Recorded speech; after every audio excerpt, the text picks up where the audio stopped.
How you doing? This is Tom, and what you were listening to is a piece of music from the YouTube free library called Dusty Road, and I just thought it was appropriate since I've been looking through a lot of stuff that's pretty dusty and has been in my storage shed or in my workshop that I'm trying to reorganize and clear out.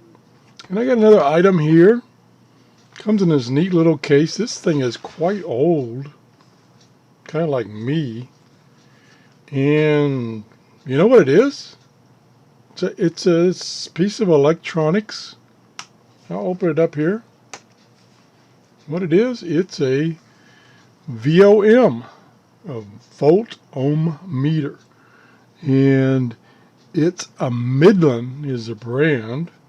Midland, I think, was sold by Lafayette, for instance, similar to Radio Shack. And this guy's been around quite a while.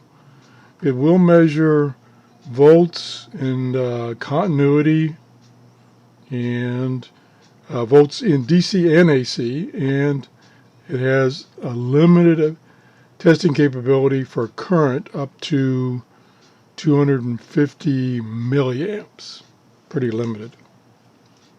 Like I say, it comes in this nice little case. I have no idea how old it is. Just take it out here for a second. And there's these test leads. These type of test leads have kind of gone away. I think they call these pin connectors that plug in. And you can still get them, but they're not as popular. They were replaced with the banana connectors. And this thing has a really nice scale. Nice Bakelite case. Another one I found, let's put this one aside. Kind of same vintage but cheaper quality is this one here. This one was sold by Radio Shack. It actually has their logo on it right there. Come on, focus. There we go. And it was a VOM also, measured the same thing up to 250 milliamps again. And plastic case has held up well over the years. Still read the hello camera, wake up. There you go. Still read the dial. This is also made by I forgot how you pronounce it now. This company here is made by this company here, right there. Microrana.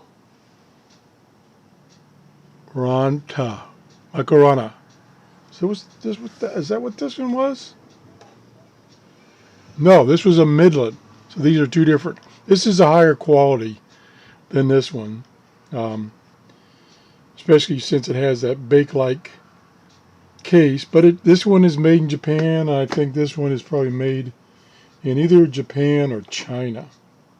And these cost, I think this cost about $29 from Radio Shack, and this was maybe $59. Again, it's a little higher quality.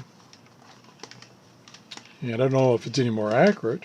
So that's those two. And then I found one of these guys that you can get nowadays, off of Amazon or eBay.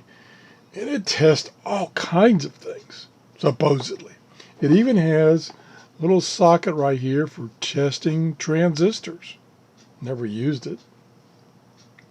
And it has ohms, DC volts, AC volts, battery checking selection there. I guess that puts a little bit of a load on the battery so you can check it. And DC amps up to 200 milliamps. And then right there, come on camera, there you go, camera did it, 10 amps scale. And these, I was going to say they practically give them away, but they do give them away. Every once in a while, Harbor Freight gives these away with any purchase. And I've got a bunch of these. You know, these are not that accurate, but they're okay. They're okay. And what's the beauty of it? If you drop it, you run over it with your car, you drop it off your boat, or the battery leaks, you don't care. Just go get another one. So I've got about a dozen of these stored away for different purposes.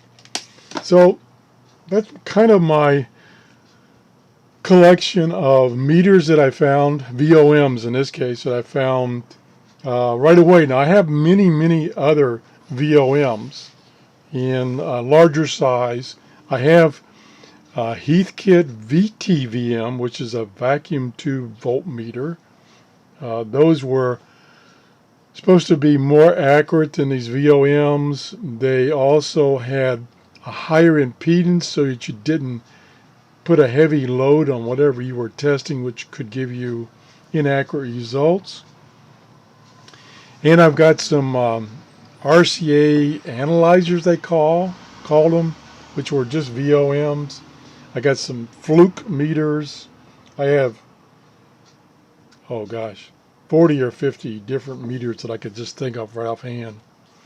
Again, most of them are in storage. Now, you know, looking through this old stuff kind of made me wonder, am I a hoarder or am I a collector? Okay, I looked it up. Let me stand by for a second. I'll bring it up on my computer so I can see it. Oh, geez, I closed it. Okay, stand by for a second. I closed it. Oh, I hope it's in the history file. The reason I closed it was that sometimes my computer decides to get busy on something else besides my webcam and slows my webcam down. But here I found this article on the webpage called Psychology Today. And it talks about hoarding. And then it says there was a report called the Diagnostic and Statistical Manual published by the American Psychiatric Association called DMS-5. That's the publication. Published in 2013. And it lists 6 criteria for determining if you have a hoarding disorder. Now, I'm just talking about, this is about me. It's not about anybody else. This is just me, and I'm trying to kind of come to some conclusion. Am I a hoarder or am I a collector? Okay, here's the criteria. First, number 1, persistent difficulty discarding or parting with personal possessions regardless of their value. Yeah, that's me. You know, here this meter right here, I wouldn't say it has that much value, especially since I have 40 or 50 other meters. So, but it's functional, and for somebody that didn't have a meter, this would still be a pretty good meter. So, yeah, okay, all right, let's go on. Number 2, there's only 6 of these. This difficulty is due to strong urges to save items and or distress associated with discarding them. Distress associated with discarding them. Yes, that's me for sure.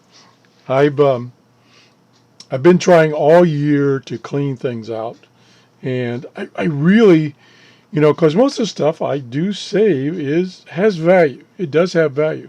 Like this meter has value. And the problem is finding someone to give it to. I just, you know, just the lack of people that are into do-it-yourself and, you know, would want or need something like this is very low, because they can get this guy that, you know, it's digital display and more functions for practically nothing. So why would they want this? Well, I don't know. So anyway, that was number 2. That's 2 strikes against me. Number 3, the symptoms lead to extreme cluttering of the home or workplace that renders them unlivable or unusable. Well, that's where I'm at. I'm getting to the point where things are cluttered. I try my best to keep them uncluttered, keep them sorted, but while I'm doing this review of the stuff from my storage shed, things are kind of cluttered. And it's preventing me from doing things. So I'm not going to give myself a yes on that one because my cluttering is only temporarily. I tend not to do that. Now, although my 2 daughters would disagree with me there. Anyway, number 4, the individual experiences clinical significant distress or impairment in social, occupational, and other important areas of functioning, which may include maintaining a safe home and work environment. No, that's not me. That's not me. Otherwise, I wouldn't be doing this show. Okay, so I'm only got 2 for 2. Number 5, hoarding is not attributable to another medical condition such as dementia. Hoarding is not attributable. Oh, yeah, it's not. So I would say a yes, maybe yes on that. Maybe I don't understand them. The last one, 6. Hoarding is not attributable to another psychological disorder such as major depressive disorder or... Okay, yeah, it's not attributable.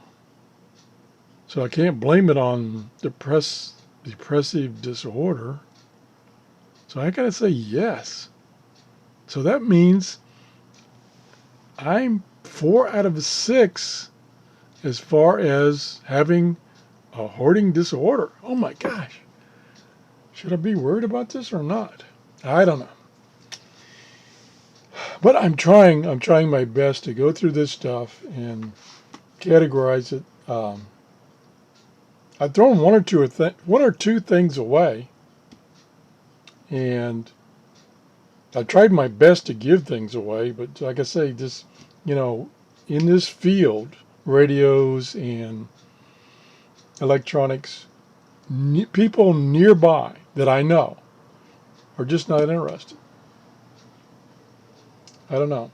Any suggestions would be appreciated. But I think I'm on the verge of being a hoarder. I think I am. And I don't know if I can prevent it from happening. So anyway, if you enjoyed this show, please give me a thumbs up. If you haven't subscribed, you can do that too. Or something that I forgot to mention in the past is share my videos. That's important to do. Let the public out there that doesn't know about me see my videos and go, oh, hey, he's talking about meters he doesn't need. Maybe I can use one of those. So, on the bottom of this webpage I'm looking at, it says, it's got a little box, find a therapist and enter your zip code. Oh, maybe that's what I need is a therapist. Bye-bye.